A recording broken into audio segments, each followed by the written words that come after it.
रांगे राघव की कहानी धर्म संकट जो पिछड़े समाज में झुलसते बाप बेटे की कहानी है। धर्म संकट में उनकी स्त्री ही पिसती है या पिसाई जाती है।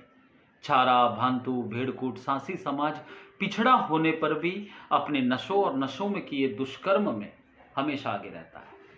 ये उन्हीं स्त्रियों की कहानी है जिन्हें भूख ने खा लिया है। धर्म संकट एक छोटी सी जगह के पीछे दिन रात झगड़ा बना रहता। सामने एक बड़ा शीशा लगा था जिसमें शक्ल जब हिलती हुई दिखाई देती तो देखने वालों को अपनी सूरत के बारे में जितने विचार होते वे सब मुगालते में बदलते हुए नजर आते। उसे वे लोग दुकान कहते। इसलिए एक बड़ा लाल पत्थर बिछा रहता जिस पर पान लगे हुए बीड़े रखे हुए रहते और लकड़ी के खानों में खाली सिगरेट के पैकेट ऐसे जमे रहते जैसे वे सब भरे हुए हो। इनके अतिरिक्त कुछ बीड़ियों के बंडल झलका करते। एक जमाना था जब बड़ी दुकान बाजार में ठाठ से खुलती थी। उसके रहते जब मोहल्ले में भगत का रथ जगा हुआ हरदेव सदा चांदी की पाड़ के निकट बैठा करता। पर अब वो कहाँ था। वो एक सपना था जो अचानक ही मिला था और अचानक ही खो गया। शराब के नशे ने जब अपने जहरीले पंजों का फैलाव समेट लिया और दिमाग को खाने लगा तब आंख खुली और देखा कि सब कुछ लुट चुका था। बाप की दुनिया संकुचिती थी। वो अब करीब 50 साल का था। दो एक शायद ऊपर ही होगा। उसका मुख गंभीर था जिसे देखकर भिखारी सहज ही उससे भीख मांगने की हिम्मत नहीं कर सकता था। वो अधिकांश चुप रहता था। उसके गालों पर एक खुरदुरापन था और सिर के छोटे मोटे बाल उसकी गंभीरता को अधिक बढ़ाते थे। कभी कभी जब वो हंसता तो उसमें एक बड़प्पन होता। धोती और कुर्ता पहनकर जब वो खड़ा होता उसके कंधे तनिक आगे को झुके हुए दिखाई देते। जब दुकान पर कोई चीज नहीं होती और ग्राहक उसकी मांग करता तो वो ग्राहक की ओर देखे बिना ऐसे मना करता कि ग्राहक फिर दूसरी बार उसके यहाँ कभी नहीं आता। और लड़का दूसरी तबीयत का आदमी था, हंसमुख मस्त सा दिखने वाला। शक्ल में बेटा बाप से मिलता जुलता था। जैसे पहले मोम में बाप का सांचा लेकर फिर उसमें ढाल दिया गया। उसके दांत जरूर कुछ बड़े थे, सूती हुई देह थी और जब वह शाम को थका मांदा भांग पीकर बैठता और जोर जोर से आवाजें लगाता हुआ हंसता तब उसकी अध खुली नशीली आंखों में जिंदगी की रोशनी चमकती हुई दिखाई देती। उस समय वो बहुत प्यारा दिखाई देता। उसके कपड़े अजीब होते। नंगे बदन से लेकर कुर्ता फतोई मिजई बास्कट कोट सभी उसके ऊपर फपते दिखाई देते और ऐसे अदलते बदलते रहते जैसे जमीन पर अलग अलग ऋतु में अलग अलग फल निकलते हो। लेकिन बेबात की बात में दोनों में झड़प हो जाती और वे दोनों नाखुश होकर एक दूसरे को गालियां देते। इन दोनों के बीच का प्राणी एक स्त्री थी। वो एक की पत्नी थी दूसरे की मां, अर्थात हरदेव की स्त्री और भगवान दास की माता। वो दोनों के झगड़ों में मध्यस्थ बनती। पिता और पुत्र में वही भेद था जो शराब और भांग में होता है। शराब में दिमाग घूमता है, उसका नशा शोर करवाता है, दंगा मचवाता है, किंतु भांग में तरंग होती है, दिमाग ऊपर उठता है और आदमी बोंदा हो जाता है। अक्सर वो इन दोनों के झगड़ों से तंग आकर कहती, अब नहीं रहूंगी मैं यहाँ, मैं तो अपनी बेटी को लेकर अपने भैया के घर चली जाऊंगी। एक दिन की हो तो कोई बात है, ये तो रोज रोज की बजती ढोल है, कोई कहां तक संभाले। जब हिये में समवाई नहीं रही तब क्या फायदा। किंतु कोई परिणाम न निकला। हरदेव बड़बड़ाता रहा। वह कभी उसे रोकती, कभी उसके अदब में चुप रहती और भगवान दास बगावत करता रहा। उसकी आवाज उठती रही। न उसने अपनी बहू की सुनी, न बहन की, न मां ही बेटी को लेकर भैया के घर चली। शाम होते ही दुकान पर दोनों में तनातनी शुरू हो जाती। दोनों अपने को ज्यादा परिश्रमी साबित करते, एक दूसरे पर अपनी थकान का प्रदर्शन करते। शिकवा होता कि एक दूसरे की यही कोशिश है कि बस दूसरा कोल्हू में बेल की तरह जूता करे, टूटा करे। रात होते होते दोनों आपस में जोर जोर से बातें करने लगते। हरदेव शीघ्र ही गर्म हो उठता। उसे पड़ोस के मुंशी जिस दिन देशी अद्धा पिला देते उस दिन वह शहंशाह हो जाता। बेटा भांग से आगे न बढ़ता। दोनों एक दूसरे को नशेबाज समझते और जब भगवान दास क्रुद्ध हो उठा उसने चिल्लाकर एक दिन सुना सुनाकर कहा, शराब पिलाने को मेरे पास पैसे नहीं है, नहीं कोई कमा कमा के रख गया है मेरे पास। मां ने सुना और पूछा, वो तेरा कौन है। भगवान दास चुप रहा। वो जानता है पर आज उसकी आत्मा स्वीकार नहीं करना चाहती। मां उसकी दुविधा को समझ गई। उसने स्नेह से उसकी पीठ पर हाथ रखकर कहा, क्यों ऐसे कुबोल कहता है बेटा? घर की शांति आपस में मिलकर रहने में मिलती है, या नहीं होता? आखिर है तो तेरा बाप ही ना। मां का तर्क कुछ ठोस था। आवेश पर धैर्य ने विजय पा ली थी और तब भगवान दास ने पराजित स्वर में कहा, होगा कोई? जब अपने की चिंता ही नहीं तो कौन किसका है अम्मा? ऐसे नहीं कहते बेटा। जो भाग का है वो मिल बांट कर खा ले। झगड़ने से सब नीचे ही फैलता है। पड़ोसी की कौन रखवाली करता है अम्मा? भगवान दास अचानक ही कह उठा। उसके स्वर में कोई आत्मीयता नहीं थी, मानो भगवान दास बहुत आगे बढ़ आया था। मां को दुख हुआ। वो ये सुनना न चाहती थी, जैसे आज उसका हृदय दो टूक हो जाएगा। ये वो क्या सुन रही है? घर की पुरानी दीवार आज उसके देखते देखते चटक रही है। मन में संशय का विष सबसे बुरा है। रात को वो पड़ी पड़ी सोचती रही, एक और मर्द है, दूसरी तरफ बेटा। वो किधर जाए? कब तक ये तनातनी बनी रहेगी? एक दिन तो लेज को टूटना ही पड़ेगा। अब भगवान दास और उसका बाप दोनों उसकी आंखों के सामने आने लगे। एक बालक जिसे वो दूध पिला रही है, वो बच्चा जिस पर उसका पूरा अधिकार था, जिसे उसने आदमी बनाया, वो एक सदैव ही पुरुष था, सशक्त था। उसे लगा हरदेव के सामने भगवान दास एक बच्चा था, उसके सामने वो बहुत कमजोर था। उस समय दुकान में भगवान दास जागकर उठ बैठा। उसने एक अंगड़ाई ली और 2 बार अपनी झुंझलाहट मिटाने को बम भोले का नारा लगाया, जो नीम के पत्तों में जाकर लटका, फिर उड़ गया। गांव वाले होशियार हो गए। शहर के लोगों को देखकर हंसते। 5 के माल की कीमत 25 रुपए बताते। सीधा देखा तो साफ बना दिया। ककड़ी लेने तभी भगवान दास अल सुबह, बल्कि 2 बजे रात को, राती कहना चाहिए, सिर पर खाली डलिया रखकर चल देता है। जब लौटता है तब आसमान में सफेदी फैलने लगती है। उसके शोर से दुकान में एक जगार सी आ गई। हरदेव ने देखा। उस वक्त उसका सिर भारी था, अभी नशा उतरा नहीं था। खुमारी का कसेलापन उसके मन को अब एक बुरा बुरा सा खट्टापन दे रहा था। भगवान दास चला गया। क्यों सो पाया? सो पाया? कुछ नहीं। अब दिन भर फल ककड़ी बेचेगा, लू में धूल में, पर हरदेव को इसकी एक भी बात याद नहीं आई। वह सोच रहा था कि दिन भर के बाद अब जरा पलक लगी थी। उजड़ू ने हाँ हाँ हूं हूं करके जगा दिया। आया बड़ा भगत का। जब हरदेव उठा तो उसके पांव टूट रहे थे, धूप चढ़ने लगी थी। उसने दुकान खोल दी और अपने नित्य कर्म में लग गया। भगवान दास 10 बजे के करीब डलिया लेकर घर आया। इसी मोहल्ले में ककड़ी बेच रहा था, सो डलिया भरकर रोटी खाने बैठ गया। मां खिलाती रही। हरदेव धूप की कड़ी गर्मी से अब कुछ खुश्की महसूस करने लगा था। दिन में जब उसने देखा कि अभी तक भगवान दास की अम्मा ने रोटी नहीं भेजी और वह वहां उपेक्षित भुलाया हुआ सा बैठा है, तब उसे एक कमी अनुभव हुई और आत्मीयता की तीव्रता पर वह झल्ला उठा। उसने सोचा, क्या मैं इनके हाथ पर निर्भर रहूं? क्यों ना अलग यही 2 रोटी थाप लूं? किंतु यह विचार अधिक देर तक नहीं चला। उसकी पत्नी ने लाकर कटोरदान सामने रख दिया। ले जाओ, हरदेव ने गंभीरता से कहा। मैं नहीं खाऊंगा, ले जाओ। उसकी आवाज में एक हट थी। स्त्री मुस्कुराई। उसने परिस्थिति को समझा। कहने लगी, तुम्हारा ही बेटा है। एक दिन तो झक दोपहरी में उसे आने का संयोग हुआ। उसी दिन तुम बैठे गुस्सा हो रहे हो। बाल बच्चों का पहला हक है कि हमारा और तुम्हारा। भली कहीं। नहीं खाऊंगा, ले जाओ। खेले है सो। वो कोई खेलता है कि आवारागर्दी में घूमता है? न सोता है न बैठता है, दिन भर तुम्हारी खातिर में लगा रहता है। आखिर उसकी तो बहन। हरदेव सुनता रहा। अब वो टूटा। ले जा सब कुछ, मुझे तू याद मत दिलाया कर। परंतु स्त्री उसे जानती थी। कटोरदान खोल दिया। पकी पकाई देखने लगी। स्त्री का यह पेट पर चलने वाला हथियार उसके आंसू इत्यादि हथियारों से कहीं ज्यादा आसानी से कारगर होता है। हरदेव पिघला। रोटी का कोर तोड़कर कहा, मैं नहीं कहता कुछ, पर तू तो उसे ही शह देती। मेरी बात सुनता है वो? इस कान से सुनी, उससे उड़ा दी, जैसे बात नहीं हुई, मक्खी हो गई। अंधेर है ये, तुम दोनों का अंधेर है। सब समझ रहा हूं मैं। हाँ। वो परेशान सी देखती रही। एक समस्या अत्यंत जटिल थी।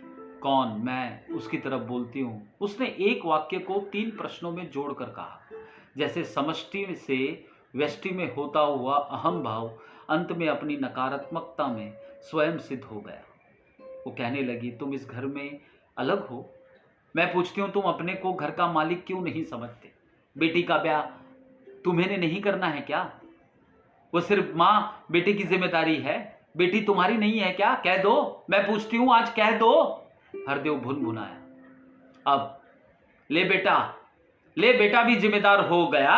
ठीक है, जो जिम्मेदार है वही मालिक है, फिर मेरी क्या क्या क्या जरूरत है? इस लौंडे का ब्याह करा के ही मुझे कौन सा सुख मिल गया? स्त्री मुस्कुराई।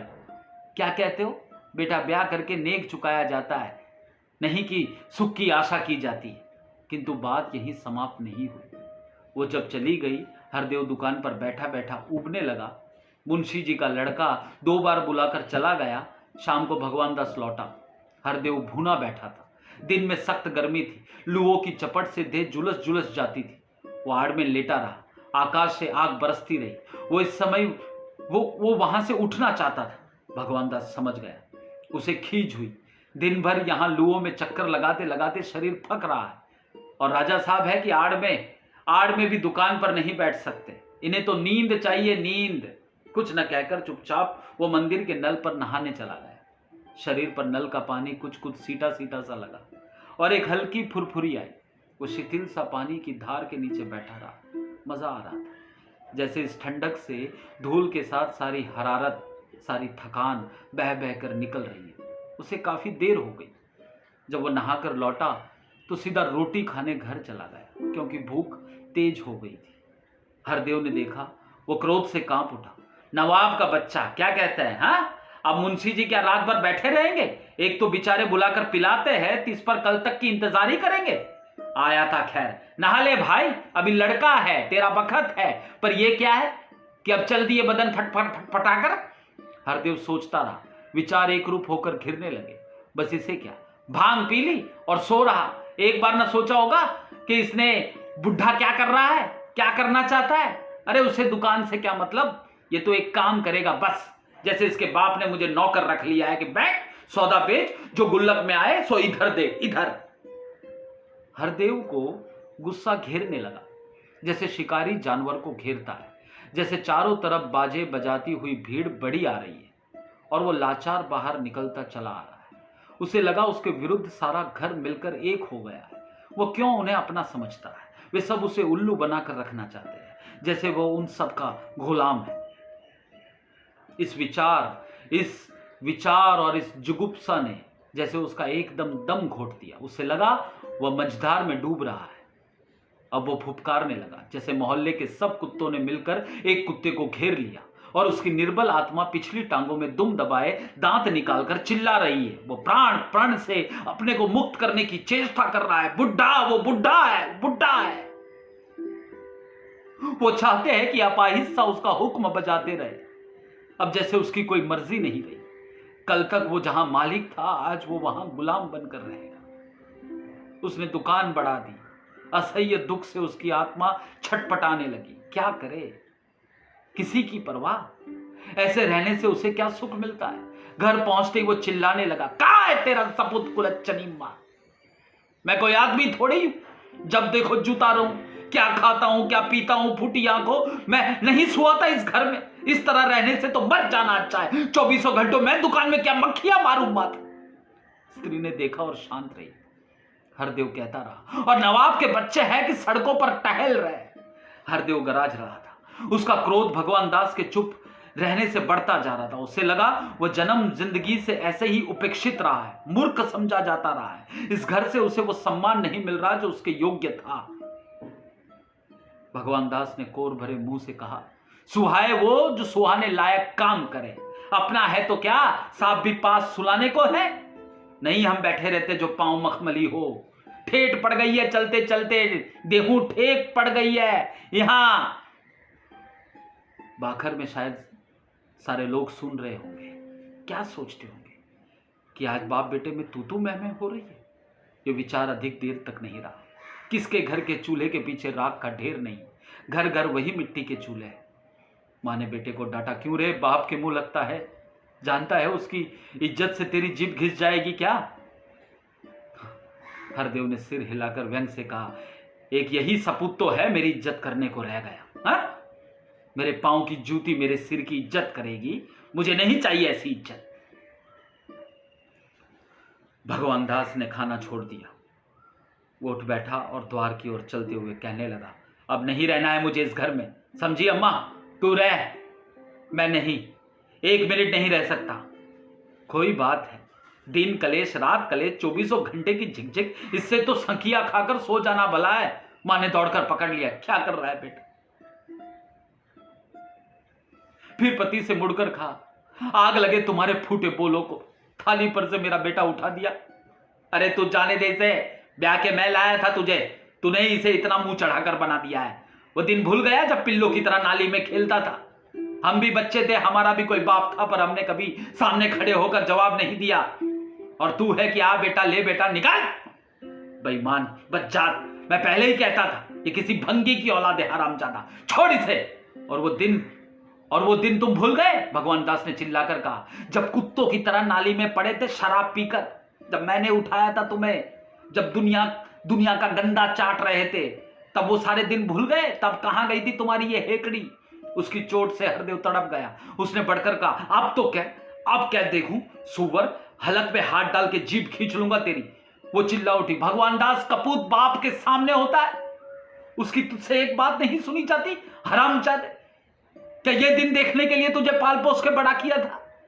भगवान दास ने मां के पीछे धकेल कर कहा, आज ये नहीं मानेगा, कहूंगा फिर कहूंगा, क्या कर लेगा? ले मैंने कहता हूं, बाखर सुने, सारा बाखर सुने। आया बड़ा डराने वाला, जैसे कोई मैं बच्चा हूं, साले शराबी बेवड़े।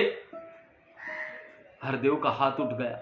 मां बीच में जूझ पड़ी, किंतु दोनों क्रोध में मतवाले हो रहे थे। एक हाथ घुमा, वो छिटक कर दूर जा पड़ी। दोनों लड़ रहे थे। आखिर बेटा जवान था, हरदेव के 2-4 हाथ कस के पड़ गए। हरदेव क्रोध से कांपने लगा, उसका मुख भयानक हो उठा, दांतों की नोक दिखाई देने लग गई। हरदेव ने पुत्कार किया, आज तेरी मां न होती ना हरामजादे, छाती फाड़ कर खून पी लेता तेरा, पर इसकी वजह से तुझ पर मेरा हाथ नहीं उठता ना।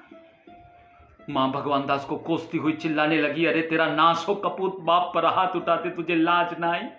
और क्या इसी दिन के लिए बूढ़ा हुआ है कमबख्त? हया का लेस भी नहीं रहा तुझे मादर भगत। इसका तो मैंने पैदा होते ही गला घोट दिया होता भगवान। स्त्री की ललकार सुनकर उसी समय हरदेव ने सारी ताकत लगाकर भगवान दास को कस के धक्का दिया। गुत्थम गुत्था फिर शुरू हो गई। मां चुपचाप खड़ी देख रही थी। उसे लग रहा था जैसे सारी दुनिया अब घूमने लगी है। लड़के के प्रति उसे अत्यंत विक्षोभ था, घृणा थी। वो देख रही है उसका जाया आज घर में आग लगा रहा है। वो चिल्लाने को भी भूल गई। हठात हरदेव ने भगवान दास को फेंक दिया। वो कातर स्वर से चिल्ला उठी, दौड़कर अपने बेटे को संभाल लिया। उसने देखा दीवार से टकरा जाने से भगवान दास के सिर से खून निकल रहा था। पास बैठ गई, सिर गोद में ले लिया और बेटे पर बेहोशी सी छाई थी। हरदेव हाँफ रहा था, जैसे उसने एक बहुत बड़ा काम कर दिया। अब भी वो इतना दम रखता है कि अपनी इज्जत अपने आप बचा ले। भगवान दास ने अधखुली आंखों से मां को देखा। उसके सिर से बहते हुए खून को देख रही थी। उसने क्रोध से जलती हुई आंखों से देखकर कहा, तुम चले जाओ, अभी घर से निकल जाओ। तुम मेरी गोद में आग लगाना चाहते थे। जिसे मैंने इतने दिन तक अपनी कोख में रखा, उसे तुम मार डालना चाहते थे। हरदेव हतबुद्ध खड़ा रहा। स्त्री कहती रही, जानवर जंगली, हाथ न टूट गया तेरा जो इस फूल को मसलने चले थे। और उसने पुचकार कर कहा, उठो बेटा, अब हम इस घर में नहीं रहेंगे, वो दुकान इसी की रहेगी। देखे कैसे चला लेता है, हम तुम मेहनत करके पेट पाल लेंगे। चल रह ले अकेले, तू रह ले।